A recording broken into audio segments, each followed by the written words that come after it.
अल्लाह अकबर, तेरी तक के अदामा में मुरीद हो गए।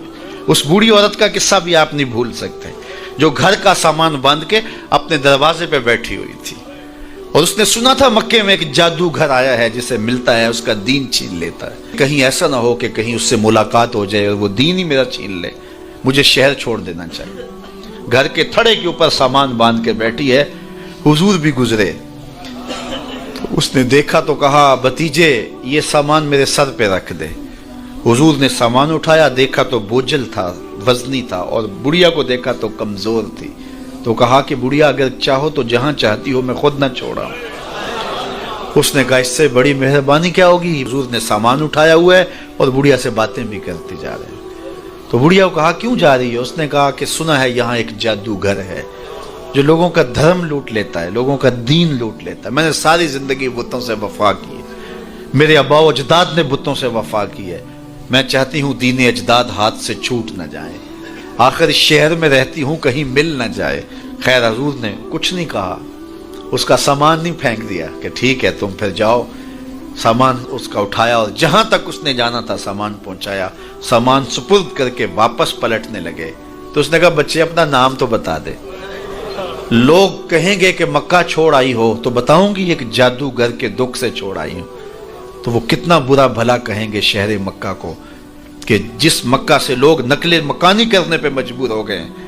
तो मैं उन्हें यह भी बताऊंगी कि जिस मक्के में जादूगर रहता है इतना अच्छा नौजवान भी रहता है। तो तेरा नाम लिया करूंगी, तेरे कसीदे पढ़ा करूंगी।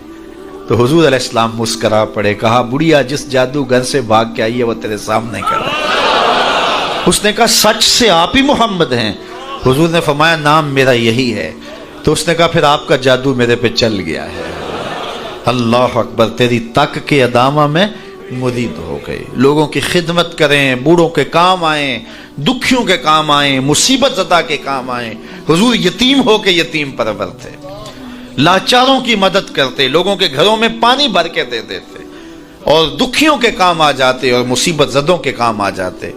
तो हुजूर से प्यार करने वालों, उम्मत में आपस में हस्द ना फैलाओ, बुग़्ज़ ना करो, नफरतों के पहाड़ खड़े ना करो, एक दूसरे से प्यार करो, जुड़ो, उम्मत वहदा बने और अपने माहौल को, अपनी मुआशरत को एक खूबसूरत मुआशरत का रंग दो और अपनी ज़िंदगी को हुजूर के नाम कर दो। हुजूर अलैहिस्सलाम की मोहब्बत से मुआशरे के दुख जो हैं वो समेटे जा सकते हैं। आका करीम अलैहिस्सलाम ने मोहब्बत से ही मुआशरत को जो है वो अपने करीब किया और लोग ईमान की दौलत से माला माल हो गए।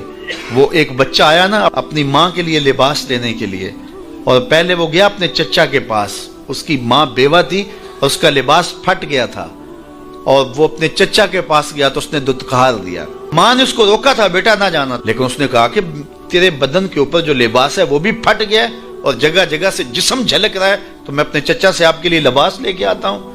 फिर जो रवैया उसने इख्तियार किया तो वापस रोता हुआ आ रहा था। तो किसी ने रास्ते ने पूछा कि क्या माजरा हुआ। उसने कहा चचा के पास गया था माँ के लिए लिबास लेने, उसने तो ला के भेज दिया। अल्लाह अकबर।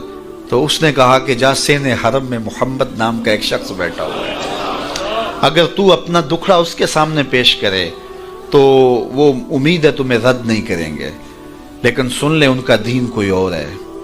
अल्लाह अकबर। अपने माँ के पास आया तो माँ को कहा कि चचा ने रुला के भेज दिया, लेकिन आपकी हालत मुझसे देखी नहीं जा रही। बच्चा अभी शऊर की मंजिलों में कदम रख रहा था, पहले बहुत छोटा था, अब उसके अंदर एक जज्बात थे बच्चे के अंदर। तो माँ ने कहा कि बेटा नहीं उनके पास नहीं जाना, सुना है कि जो उनसे मिले दीन धर्म छीन लेते हैं उसका। अल्लाह अकबर। तो हुजूर अलैहिस्सलाम के पास जाने से माँ रोकने लगी, लेकिन बच्चे ने कहा कि अम्मी मैं पक्का रहूंगा, बुतों का वफादार रहूंगा, तुम इस टेंशन को, इस परेशानी को छोड़ दो। और हुजूर की खिदमत में हाजिर हुआ। हुजूर सेहने हरम में चादर ओढ़े बैठे हुए थे और जाके कहने लगा मैं पहले बात आपसे कर लेता हूँ, आपका दीन मैंने कबूल नहीं करना। हुजूर मुस्कुरा के बोले बेटा बताओ किस लिए आए हो। कहा मेरी माँ बेलिबास है, मैं आपसे लिबास लेने आया। हुजूर ने चादर रहमत उतार के उसके कंधों पे डाली। अल्लाह अकबर। वो वापस आ गया और माँ पर हुजूर की चादर उड़ाई। अल्लाह अकबर। और माँ ने कहा कि बेटे उसने अपना दीन तो नहीं तुझे दिया। कहा ना मैंने पहले कह दिया था तेरे दीन नहीं मानूंगा। माँ कहने लगी पुत्र उसका दीन मानना चाहिए, ये जिसने रहमत की चादर हमारे सर पे तान दी। کچھ لوگ کہتے ہیں جی بس میں تو اللہ کی مخلوق کی خدمت کرتا ہوں، میں تو حج بھی نہیں کیا، اس کے پیسے بھی غریبوں کو دے دیے ہیں۔ وہ تبلیغ کرتے ہیں لوگ کہ جناب قربانی کے پیسے بھی اگر غریبوں میں دے دیے جائے تو یہ زیادہ اچھا ہے، ان کی مدد ہو جائے۔ تو وہ اس خدمت خلق میں اتنا غلو کر جاتے ہیں کہ وہ اسلام کے شعار کا مذاق اڑانے لگ جاتے ہیں، اور جو عبادت والے ہیں انہیں ہمسائے کو دیکھنے کا موقع بھی نہیں ملتا۔ اور آپ جانتے ہیں کہ جب ایک بستی کو برباد کرنے کا حکم دیا گیا تو کہا کہ یہاں تو ایک شخص رہتا ہے جس کا سر سجدے سے اٹھتا ہی نہیں، کہا میرے بندوں کے اوپر قیامتیں ٹوٹیں اور ان کے اوپر ظلم اور جبر کے پہرے ہوں اور اس کے ماتھے پہ شکن نہیں آتا، اس کے سمیت ہی بستی کو لٹ کے رکھ دو۔ یار عبادت کرتے ہو لیکن ہمسایوں کا خیال بھی رکھو۔ میرے حضور علیہ الصلوۃ والسلام نے لعاب پھینکا نا تو صحابہ نے اپنے ہاتھوں پہ لے کے اپنے منہ پہ مل لیا۔ آپ نے عشق اور محبت کی لوک داستانیں بڑی سنی ہوں گی، لوگوں نے نہریں بھی کھودی، لوگوں نے محبوبوں کے لیے کیا کچھ نہیں کیا، لیکن آج تک آپ کو ایسا نہیں ملا ہوگا کسی محب نے محبوب کا لعاب بھی چاٹا ہو۔ کائنات میں یہ انوکھا باب ہے۔ تو حضور علیہ الصلوۃ والسلام نے فرمایا کہ تمہیں اس چیز پر کس نے ابھارا کہ میرا لعاب بھی اپنے چہروں پہ مل رہے ہو؟ انہوں نے کہا اللہ اور اس کے رسول کی محبت نے۔ تو میرے حضور نے اس کی نفی نہیں کی، لیکن ساتھ ہی فرمایا اگر کوئی چاہتا ہے کہ اللہ اور اس کے رسول سے محبت کرے اور اللہ اور اس کا رسول اس سے محبت کرے تو وہ ہمسایوں کے حقوق کا خیال رکھے۔ یعنی تمہارا یہ پہلو بھی، تم عاشق رسول بھی ہو لیکن ہمسایوں کا بھی تو خیال رکھو۔ تمہارے گھر پہ جھنڈا تو لگا ہے حضور کے میلاد کا، لیکن اگر ہمسایوں کے گھر میں اندھیرا ہے تو یار اپنے گھر میں اس سال اگر چراغاں نہیں کر سکے، غریب ہمسائے کا میٹر کٹ گیا اس کا بل دے دو، آمنہ کا لال زیادہ خوش ہوگا، میلاد والا رسول زیادہ خوش ہوگا۔ اس لیے دونوں پلڑے برابر رکھو، نہ تو عبادات کے زعم میں تم خدمت خلق کو اور ہمسایوں کے حقوق کو اور رشتہ داروں کے حقوق کو بھول جاؤ، اور نہ یہ کہ تم خدمت خلق کے نام پہ عبادات کا مذاق اڑانے لگو۔ وَكَذَلِكَ جَعَلْنَاكُمْ أُمَّةً وَسَطًا۔